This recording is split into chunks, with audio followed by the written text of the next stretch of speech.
Morning. Hello class, how are you guys doing today? I'm okay. Yeah, pretty good. Today we're going to be working on the quadratic equation. Last time we worked a little bit on factoring, which both have to do with polynomials. You guys all remember that. So today we're going to start off with a little equation. Wait, could you review factoring a little bit? Yeah, sure. Okay. So last time we were talking about factoring polynomials. So maybe if we have, for example, x squared plus 2x plus 3, then, or, sorry, minus 2x and minus 3, then we can start factoring that out into x plus 1. Yeah. You remember that? Yeah. Okay, Yeah. Awesome. Perfect. Then, in that case, we're just going to get right into the new stuff. So, quadratic equation. Here's the equation that you'll be using for that.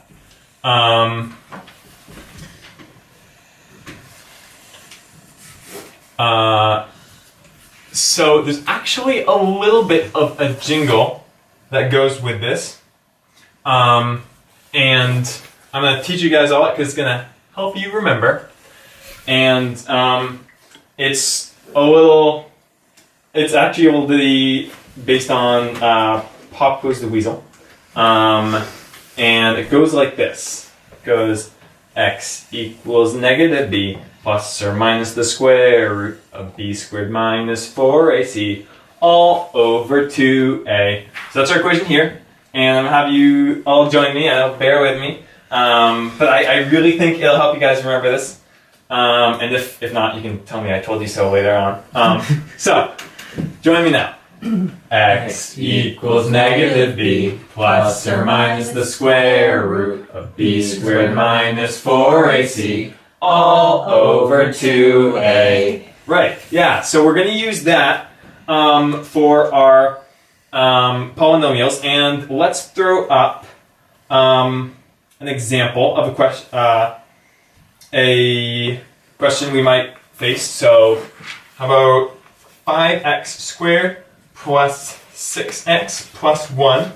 And so this is actually important to note that we can't factor this. We're not going to be able to factor this, so we have to use the quadratic equation. So how do we fit that into there? Well, where's the b's and a's coming from? So we actually have a stencil, which we're going to use. So a is the number before x squared. B is the number before the x. And C is going to be the standalone number with no x. So you can kind of like connect them here, I guess, if that helps any. And now we're just going to jump right into it and solve it. I think that's the best way to do it. We're going to solve it together, and I'm going to use your help as we go along. So we've got x equals negative b. Our b is going to be 6, so negative 6 plus or minus the square root of b squared, 6 squared. What do you guys? 36. Perfect.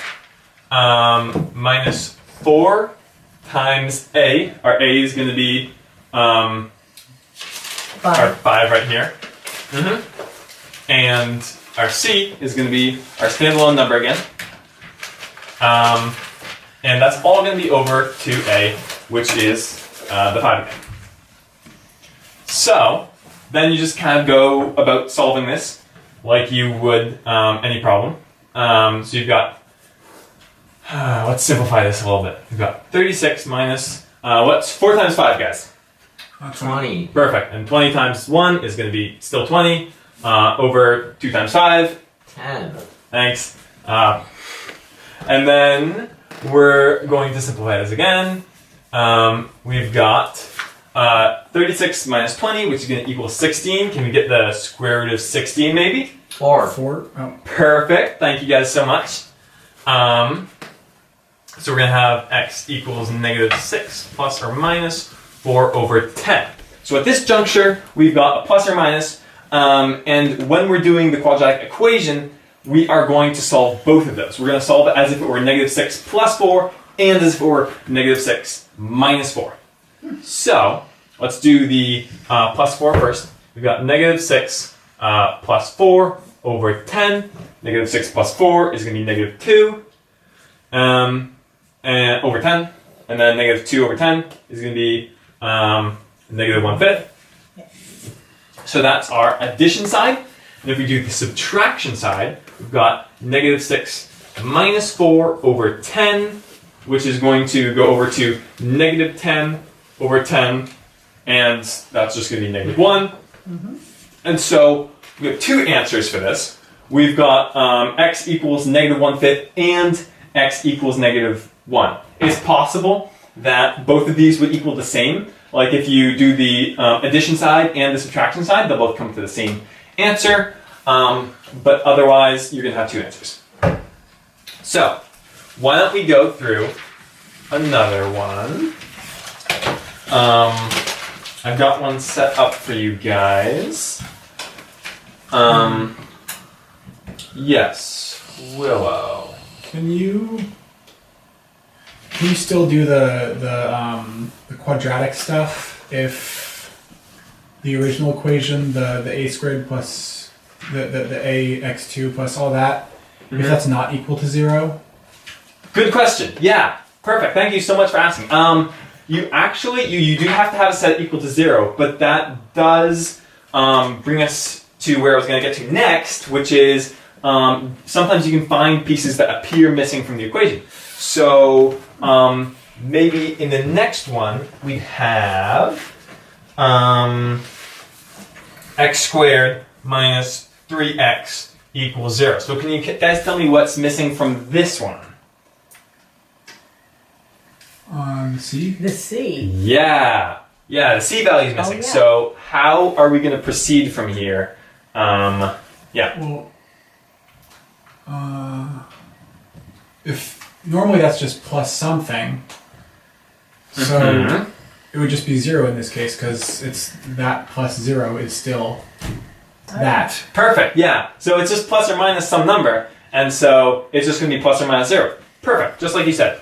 So we're going to solve this using Willow's fantastic math skills. We've got x equals negative b, and b in this case is going to be our... Actually, let's just write it out to make this a little easier.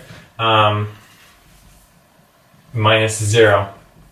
So there's our c value right there. So our equation is going to be negative b, negative 3, and the negative version of that is they're going to cancel out. So we've got